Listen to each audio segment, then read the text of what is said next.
Hello everyone, welcome back to our channel S2S। So अगर आप लोगों ने ये वीडियो देख लिया है तो अगर आपसे NCERT से ही तो आएगा आपके बोर्ड्स में भी। सो अगर आपसे कोई भी क्वेश्चन इस बुक से मतलब NCERT से पूछ लिया जाए तो आप उसको आंसर देने के कैपेबल होंगे। मैं ये आपको बता रही हूँ। हम लाइन बाय लाइन चैप्टर को नहीं पढ़ने वाले हैं। मैं आप लोगों को बस चैप्टर में जो पेज में फुल लिखा है वो सब पढ़ाऊंगी, मतलब आपकी एक चीज़ भी नहीं छूटेगी। तो चलिए शुरू करते हैं। रिवीजन सीरीज़ के लिए भी बहुत बेस्ट है और वैसे भी बहुत बेस्ट है क्योंकि मैं आप लोगों को लाइन बाय लाइन नहीं पढ़ाऊँ, लेकिन पूरे पेज का जो मेन है वो आएगा बाहर। और अब अगर आपसे इस बुक से, इस चैप्टर से कोई भी क्वेश्चन पूछा जाए आप उसको आंसर कर सकते हो अगर आप इस वीडियो को बिल्कुल एंडिंग तक देखोगे तो। और इस वीडियो को लाइक कर दो और शुरू करते हैं धमाकेदार सेशन को। इसमें आप लोगों से कोई भी क्वेश्चन अगर पूछा जाए तो आप लोग उसका जवाब दे सकोगे। बस इस वीडियो को देख लो। वैसे मेरा समझाने का काम है, आपका बस सुनने का काम है। तो शुरू करते हैं चैप्टर को। चैप्टर का नाम क्या बोल रहा है ये भी देख लो। Facts and no science the dictionary is not a literature. Dictionary literature होती है नहीं, फैक्ट साइंस होती है नहीं। सिंपल अब आप समझ समझो किसने लिखा था वो भी देख लो। महान जो है हमारे, किसने लिखा है? Martin H. चैप्टर का नाम समझने का पहला हमारा लक्ष्य होना चाहिए बच्चा। पहले हमारा लक्ष्य होना चाहिए बच्चा। हमारा ये लक्ष्य नहीं, चैप्टर का नाम जो समझा, चैप्टर का नाम जो समझ लेते हैं। Chemical reaction. अब रिएक्शंस क्या होते हैं? रिएक्शंस मतलब एक केमिकल है, दूसरा केमिकल है, H2 है, O2 है, इनके बीच में इंटरेक्शन करवाया, रिलेशनशिप करवाई, मतलब एक साथ मिला है तो H2O बन गया। ठीक है, तो वही बात है। अब केमिकल रिएक्शन क्या होती है? जिसमें एक या एक से ज़्यादा रिएक्टेंट देखो H2 प्लस O2। ये सिंपल सी इक्वेशन तो सबको पता ही है हमारी। H2O ये होते हैं रिएक्टेंट और होता है प्रोडक्ट। जो चीज़ होती है पहले वो रिएक्टेंट है, जिनसे उन चीज़ों से नया चीज़ बन जाती है वो होता है प्रोडक्ट। तो एक या दो से ज़्यादा रिएक्टेंट जब कंबाइन होते हैं और एक सिंपल एक या एक से ज़्यादा प्रोडक्ट भी बन सकता है तो वो होती है केमिकल रिएक्शन। और इनको जब आप सिंबॉलिक में लिखोगे तो आपका वो इक्वेशन हो जाएगी। जैसे मैंने लिखा hydrogen plus water gives hydrogen plus oxygen gives us water. तो ये क्या है? मैंने थियोरेटिकल लिखा तो केमिकल रिएक्शन। और अगर मैं साइंस से लिखूंगी कि H2 प्लस O2 हमें H2O देता है तो ये इक्वेशन हो गई। अब समझ आया चैप्टर का नाम बढ़िया से रिएक्शन इक्वेशन। तो अब हम समझेंगे इस पेज में और क्या लिखा हुआ है। इस पेज में हमें डेली लाइफ के कुछ एग्जाम्पल्स दिए हुए हैं। जैसे मिल्क को बाहर छोड़ देते हैं तो क्या होता है, ग्रिप्स क्या होता है, ये फालतू के एग्जाम्पल्स हैं। हम अभी आगे बढ़ते हैं। केमिकल चेंज, जब एक चीज़ की जो इनिशियल जो नेचर होता है वो बदल जाता है। लिखा है NCERT में, नेचर आइडेंटिटी इनिशियल से बदल जाती है, नया प्रोडक्ट फॉर्म हो जाता है तो उसे हम केमिकल रिएक्शन कहते हैं, सॉरी केमिकल चेंज कहते हैं। एग्जाम्पल बर्निंग, ऐश में कन्वर्ट हो जाता है। फिजिकल मतलब नया प्रोडक्ट नहीं बना, वो रिवर्सिबल होता है।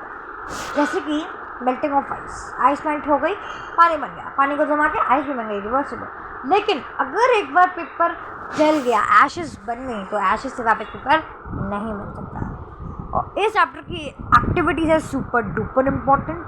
तो चलो देखते हैं, एक्टिविटी को भी देख लेते हैं। तो इस एक्टिविटी में क्या बोला हुआ है कि आपको एक मैग्नीशियम रिबन को क्लीन करना है। पहला क्वेश्चन तो भाई यहीं से बन गया कि क्लीन क्यों करना है मैग्नीशियम रिबन को। मैग्नीशियम रिबन को क्लीन इसलिए करना है, आप अभी चैप्टर में आगे बढ़ोगे तो मैं आपको रिएक्टिविटी सीरीज बताऊँगी। तो रिएक्टिविटी सीरीज में मतलब सबसे ज़्यादा रिएक्टिव कौन है, ताकतवर कौन है बेसिकली? सबसे ज़्यादा ताकतवर जो होता है, पहले आता है आपका, मैं सुनाती हूँ आप लोगों को। Lithium, potassium, sodium, calcium, magnesium, aluminium. Magnesium इतना पहले आ गया ना शुरुआत में, तो बहुत ही रिएक्टिव होता है। और एयर में सबसे बड़ा जो रिएक्शन का फॉर्म होता है वो होता है O2।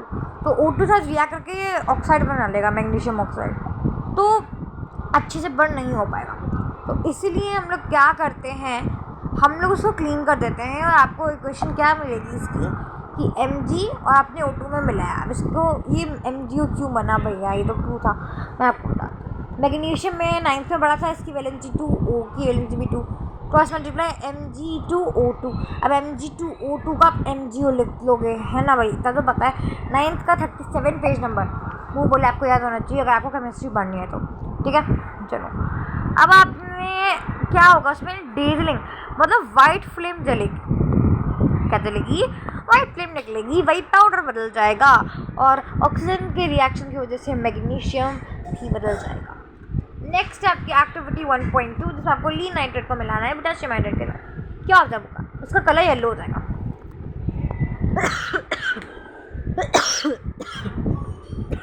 सॉरी, उसका कलर येलो हो जाएगा और एक सॉलिड प्रेसिपिटेट फॉर्म होगा, मतलब जो प्रोडक्ट सॉलिड में होता है उसे प्रेसिपिटेट कहते हैं। तो यहाँ पे क्या प्रेसिपिटेट फॉर्म होगा, PbI2 मतलब लीड आयोडाइड। तो लीड आयोडाइड की फॉर्मूला आप वैलेंसी का क्रॉस मल्टीप्लाई करके कर लेना, लीड नाइट्रेट NO3 2, और इसमें आपको पोटेशियम आयोडाइड दिया, आप वैलेंसी से क्रॉस मल्टीप्लाई कर लेना, फिर क्या हो जाएगा PbI2। वैलेंसी का करोनल प्लस की 2 होती है, इसकी 1 राइट, इसकी KNO3, और बैलेंसिंग में आगे से कर। अगली पे आते हैं फटाफट। एंड नेक्स्ट में आपको क्या बोला है, जिंक ग्रैन्युलर, पढ़ रखी तो आपको बताती हूँ। सब HCl मिलाओ या फिर आप हाइड्रोक्लोरिक एसिड, तो हाइड्रोक्लोरिक एसिड या फिर सल्फ्यूरिक एसिड। सल्फ्यूरिक एसिड का फॉर्मूला H2SO4 होता है। मैं आपको HCl के साथ करके बताती हूँ, दोनों से ही आपका हाइड्रोजन बचेगी। देखो चलो 2 बता देती हूँ भाई, अच्छे से करना बोलते हैं है ना। ZnCl2, Cl जो होता है Zn बहुत ताकतवर होता है, रिएक्टिविटी सीरीज बताऊंगी मैं आपको। चलो ये आप जब डिस्प्लेसमेंट पे आओगे ना तब बताऊंगी, वो उसमें इंपॉर्टेंट है, डिस्प्लेसमेंट रिएक्शन ही है ये मेरा। बचा क्या H2। अब इसको आप लोग सल्फ्यूरिक एसिड के साथ भी कर लो तो क्या बना, ZOSO4 प्लस H2। अब देखो ऑब्जर्व क्या हुआ, टेम्परेचर बढ़ा, बिल्कुल बढ़ेगा, बबल्स फॉर्म आपको दिखेंगे, बबल्स, और बबल्स हाइड्रोजन गैस का सबूत है। अब हमें ये कैसे पता चलेगा कि केमिकल रिएक्शन हुई है, केमिकल रिएक्शन हुई है इसको पता चलने चलेगा। स्टेट में बदलाव आएगा, कलर में आएगा, गैस निकलेगी और टेम्परेचर में बदलाव आएगा और प्रेसिपिटेट फॉर्म होगा। मतलब जब जो प्रोडक्ट है वो आपका सॉलिड में होगा तो प्रेसिपिटेट फॉर्म होगा, हम कह देते हैं। अब हम आगे बढ़ते हैं, केमिकल इक्वेशन क्या होती हैं। केमिकल इक्वेशन मैंने आपको बताई हैं और इसमें लिखा था सबसे अंडर केमिकल चेंज, जो केमिकल चेंज के अंडर हो जाते हैं आप, जैसे आप कह सकते हो रिएक्टिंग स्पीशीज, और जो इनसे बनता है वो प्रोडक्ट हो जाएगा। और लिखने का तरीका क्या होता है, देखो Mg+O2, इधर क्या आएंगे रिएक्टेंट, इधर प्रोडक्ट आएगा इस साइड, देखो प्रोडक्ट और रिएक्टेंट। इधर भी 2 से ज़्यादा होते हैं, 2 रकम तो भी प्लस का साइन लगता है। और आपको बता दूँ बैलेंस्ड इक्वेशन को तो बैलेंस कहते हैं, अनबैलेंस्ड को स्केलेटल भी कहते हैं, पढ़ा है। देखो इतनी चीज़ बता रही हूँ मैं, तो अच्छे से कर लेना पेपर। अब बैलेंस केमिकल इक्वेशन को क्या, बैलेंस केमिकल इक्वेशन में क्यों करते हैं बैलेंस, जो हमारा मास का लॉ था, कंजर्वेशन ऑफ मास में पढ़ा था ना, मास can be created not be destroyed in chemical reaction, तो उसको अभी करने के लिए हम लोग ये करते हैं। तो ये तो मैंने करवा दी आपको, ये करवाई थी ना आपकी 1.3 जो एक्टिविटी थी उसमें, तो ये तो हो गई आप लोगों की। बैलेंस सिखाती हूँ, चलो इसको बैलेंस करते हैं, ये वाली क्वेश्चन, ये आपके एनसीईआरटी में बैलेंसिंग का एग्जाम्पल है और इसे याद भी करना है आपको। आयरन में आपने पानी मिलाया तो क्या बना, Fe3O4 प्लस H2, याद करो। चलो आयरन में आपने पानी मिलाया तो क्या बना, Fe3O4 34 Fe3O4 H2, मुझे तो याद करोगे, मैं बिना घुसा रही सच्ची में। देखो आयरन में वाटर ऐड किया तो Fe3O4 प्लस H2 निकला। अब पॉज करो वीडियो को, बार बार रीड करो तो आपको याद हो जाएगी, याद करते चलना बिल्कुल। चलो एनसीईआरटी ने कुछ रूल्स बनाया, पहले आपको उनको बॉक्स में बंद करना है और जो बैलेंसिंग के बाद नंबर आएगा उसे बाहर लिखना है। अब बैलेंसिंग सिखाते हैं, चलो भैया बैलेंसिंग सीखते हैं। तो बैलेंसिंग कैसे होगी इसकी ध्यान से देखना आप लोग, बहुत ध्यान से, सब कंसंट्रेशन लेवल अपना इधर रख दो। ये सारी जो आपकी इक्वेशन होंगी उनमें आपको बैलेंसिंग हर किसी इक्वेशन में करनी होंगी। पहले आपको एक टेबल बना लेनी है, वही बना लेते हैं। चलो इधर एलिमेंट, रिएक्टेंट, प्रोडक्ट, कितने एलिमेंट है, Fe है, H है और O है। इधर Fe कितना है, 1 है, इधर कितना है, 3 है, इधर हाइड्रोजन 2 है, इधर कितने हैं, 2 हैं, इधर ऑक्सीजन कितना है, 1 है, इधर कितना है आपका, 4 है।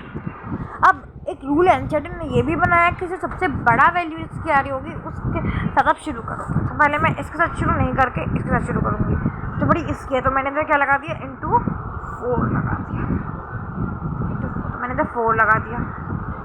तो इधर आपका क्या हुआ, हाइड्रोजन 8 में बदल गया, हाइड्रोजन 8 में बदल गया और ऑक्सीजन बैलेंस हो गया, हाइड्रोजन 8 में बदल गया। तो इधर मैं क्या कर दूँगी, इंटू 4 कर दूँगी जिससे इधर भी इक्वल आ जाए। तो हाइड्रोजन में इधर मैंने इंटू 4 कर दिया, हाइड्रोजन बैलेंस हो गया। हाँ, और इधर 3 कर दूँगी। अब देखो 3 आयरन के 3 आयरन के 8 हाइड्रोजन के 8 हाइड्रोजन के 4 ऑक्सीजन के 4 ऑक्सीजन के, हाँ ऑक्सीजन के, देख लो 3 4 4 आएगा आपकी वैलेंसी के बाद। ओके देखो ये 3 4 4। सो बैलेंसिंग भी आपको बिल्कुल क्लियर हो जानी चाहिए, बहुत मस्त तरीके से मैं आपको सिखा दिया। अब ज़रा ये वाला जो है फिर से रिवाइज कर लो।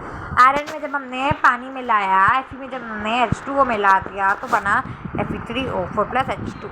अब दो ज़रा हार्ड सब लोग बोलते हैं कि ये हार्ड होती है, बट इतनी हार्ड नहीं होती हैं। सो क्या होती हैं ज़रा देख लो।